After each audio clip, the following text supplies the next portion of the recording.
Jane Carroll Show on AM 1360 KUIK, Westside Talk Radio.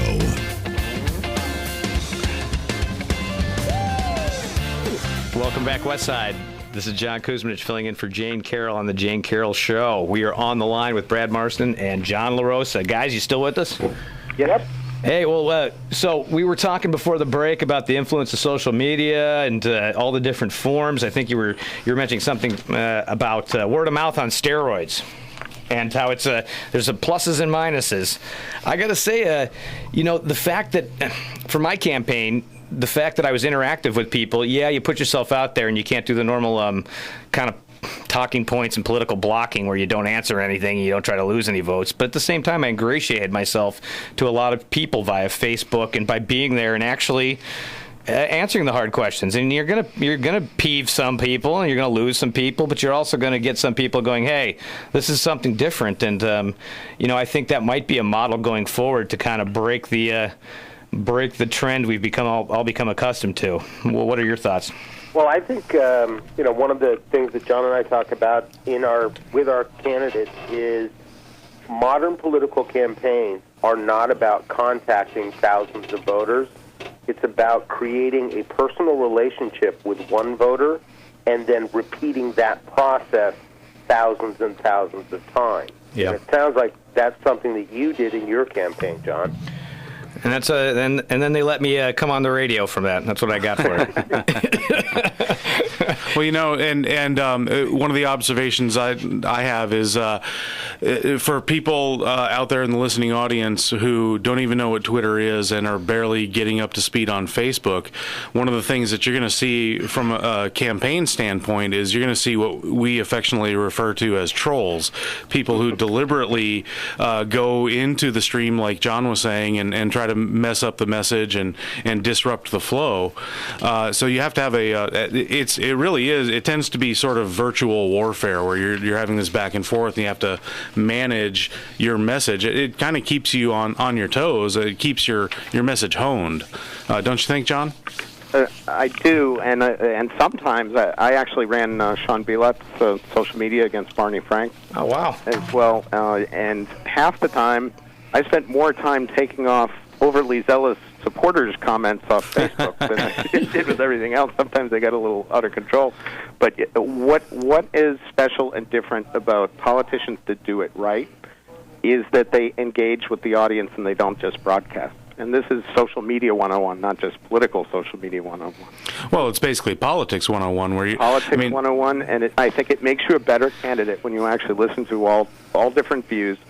I had several occasions where someone was critical of Sean on his Facebook page, and I answered, as staff, I answered their questions and concerns, and they said, "Check's in the mail. Thank you so much."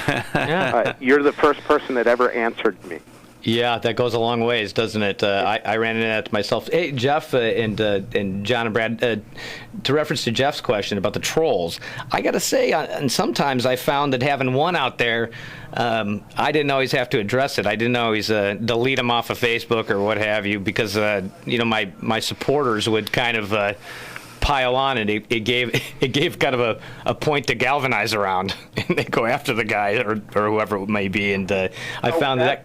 Yeah, absolutely. I found that. I ran for state rep in Massachusetts in probably one of the most liberal districts possible. Downtown Boston and Cambridge, and I had trolls that I actually picked a fight with a local newspaper online. And every time they wrote a negative article about me, it was good for $400 or $500 in donations, another couple of hundred Facebook and Twitter followers. And I think that's another thing. Not everybody's on Twitter, but every news organization is. Every news organization is on Facebook. And so part of your audience as a campaign is the media.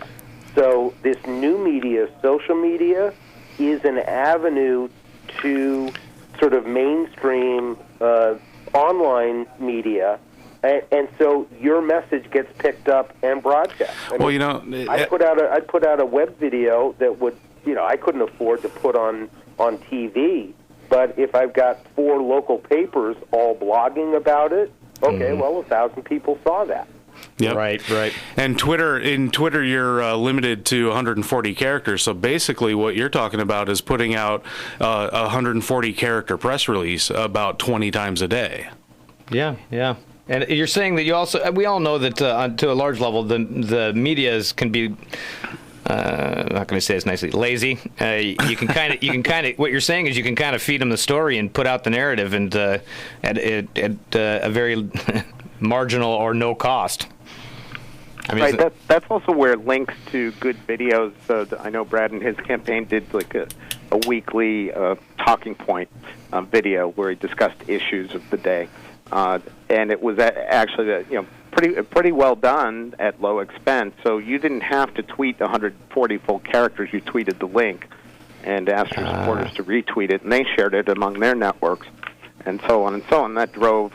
I think people rely a lot on the text of the tweet more than the content of the video or blog post, and just the linking up to actual good content that's interesting and shareable is very important. So you ran for state rep in an extremely liberal district. Now, Jeff and I would probably beg to differ that we've run in some of the most liberal part of the United States. You might have us beat. I know Jeff ran for Metro, which is probably philosophically opposite what he believes in. It's an extra layer of government that is absolutely unnecessary. Right, and you're not. And these chairmen ran for it anyway. Yeah, he was a sleeper. We were going to get in there to. Well, get a voice. If there's going to be 5 liberal counselors and a liberal president of the council, there should be at least one conservative there to try to balance them out. That was my strategy. I ran for U.S. Congress against a guy named David Wu, our current congressman that holds the seat. He was accused of sexual assault when he was young. He had army uniforms ordered up that when exposed to heat lit on fire. He's been a peach of a congressman. We just can't pry him out of his seat though, and it's frightening. And hopefully, all the economic circumstances are going to, in this great awakening that the Tea Party movement is going to. Change things along with the social media. Well, you guys, I think we only got about a minute left before break, but you guys got a consulting firm out there, right? For what is it? 4-tier. You tell me a little about it. Yeah, it's 4-tier strategy. 4-tier strategies, and people can learn more at 4tierstrategies.com.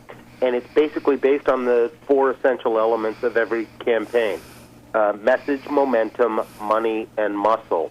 And while we're already talking to some congressional campaigns, basically what we want to do is bring some of the power of the internet, as well as thinking about campaigns as business propositions.